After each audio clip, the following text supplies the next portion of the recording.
Professor doctor Shrikant धर आपको स्वागत करुच्ची। आप जानते बर्तमान ओडिशा रे बहुत गुड़िए जगार बर्तमान झाड़ा बांति व्यापी बहुत लोक एफेक्टेड होती किसी लोक मृत्युवरण कले तेणु बर्तमान सचेतनता गोटे बड़ उपाय आम आपने जानते मुख्यतः यह कहुच्छे कलेरा हो जानते भिब्रियो कलेरी गोटे जीवाणु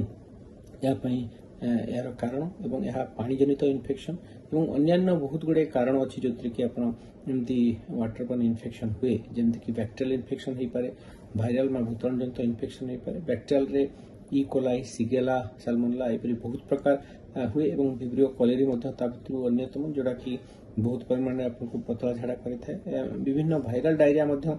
यही समय हुए जो कि बहुत परिमाण में पतला झाड़ा और डिहाइड्रेशन हुए इवन पारासाइटिक इन्फेक्शन हो पाए तेणु बर्तमान पानी जनित समस्या जो इन्फेक्शन होती रोकने आमको सचेतनता दरकार अच्छी। आप जानते कलेरा जोड़ा मुख्य तार वाहक बैक्टेरिया पानी रे अपमिश्रित पानी द्वारा आप पीवा द्वारा अफेक्ट हुए जहाँ मध्यम तार लक्षण गुड़िक परिप्रकाश हुए अत्यधिक परिमाण पतला झाड़ा हवा चाउल धुआ पानी हम बेले बेले माछ भाया स्मेल हो अत्यधिक देहरु झाड़ा जावा द्वारा आपंकर देहरु जलीय अंश कमी जाए बहुत दुर्बल लगे आखि करोड़ भितर पशिज जीव शुखिला लगे बहुत बेसी अवसा लगे बेले बेले इलेक्ट्रोलाइट इम्बालांस में जलीय अंश सहित लवण अंशर भी कमी थिबा हेतु तेणु आपंकर सोडियम कि पोटासियम कमी जाए जीवन प्रति विपद सृष्टि पारे बेले बेले यह कॉम्प्लिकेशन अत्यधिक डिहाइड्रेशन जो किडनी फेलियर होबार संभावना थाए तेणु यहाँ सतर्कता निहाती दरकार। आप प्रथम पर्यायर जो घरे आफेक्ट होती घर लोक में सतर्कता अवलंबन करूँ पानी बाहर पींतु ना फुटा पानी घरे पींतु जदि दरकार हो हेलोजेन टैबलेट पकई पानी को विशोधन करंतु एवं जेकोसी जिनस खाद्य खाऊँ रंधा खाद्य खातु बाहर खाद्य जोड़ा स्टेल होती कि पानी अपमिश्रण होबार संभावना अच्छी गुपचुप दहीबार कि बाहर भोजी खाइबाठ निवृत्त रुहतु अन्य प्रबंधु जो मैंने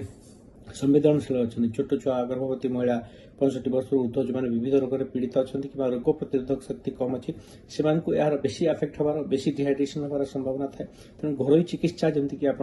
तरल ओआरएस पींतु अत्यधिक जब आप लक्षण दूसरी आप घरे या चुटा लुण किसी परिमाण चीनी और पानी लेंबू पकई पारे जहाँ द्रवण या पी पारे जेकोसी तरल जातीय खाद्य अच्छी तोराणी कहतु कि जूस कहतु कि सरबत कहतु पीकि आप डिहाइड्रेशन को चेक करें जदि अत्यधिक परिमाण में होची आप डाक्तर परामर्श नियंतु बेले बेले कलेरा आप एंटीबायोटिक जमी डॉक्सीसाइक्लिन टेट्रासाइक्लिन कोट्रिमोक्साजोल भली औषध उपयुक्त एंटीबायोटिक अच्छी जोड़ा कि डाक्तर परामर्श अनुसार खातु कारण केवल कलेरा इन्फेक्शन कि बैक्टेरियल इन्फेक्शन एंटीबायोटिक गुड़ रोल अच्छी तेणु प्रारंभिक पर्यायर जो डिहाइड्रेशन सब कमन तार कारण कॉम्प्लिकेशन हबार ताकू चेक करने प्रयास करंतु एवं सतर्क रुहतु जेते पानीर उत्स अच्छी जोटे कि प्रदूषण हबार संभावना अच्छी जमी को पानी जोटि कि वर्षा पानी मिसी जाइथिबो कि बाहर छुआ पानी कि जो बाहर पानी पीछे ताठू निवृत्त हूँ घरे फुटा पानी पींतु क्लोरिनेटेड वाटर पींतु और जोटा गवर्नमेंट जब सप्लाई पानी अच्छी जोटा कि विशोधन होता पींतु आप मिनराल वाटर कि आरो पानी कि फिल्टर पानी पीवा निहाती प्रचुर्य ता सहित आप जो खाद्य गुड़िक कि पानी यूज हो जो इन्फेक्शन हमार संभावना अच्छी किसी दिन पर्यंत आप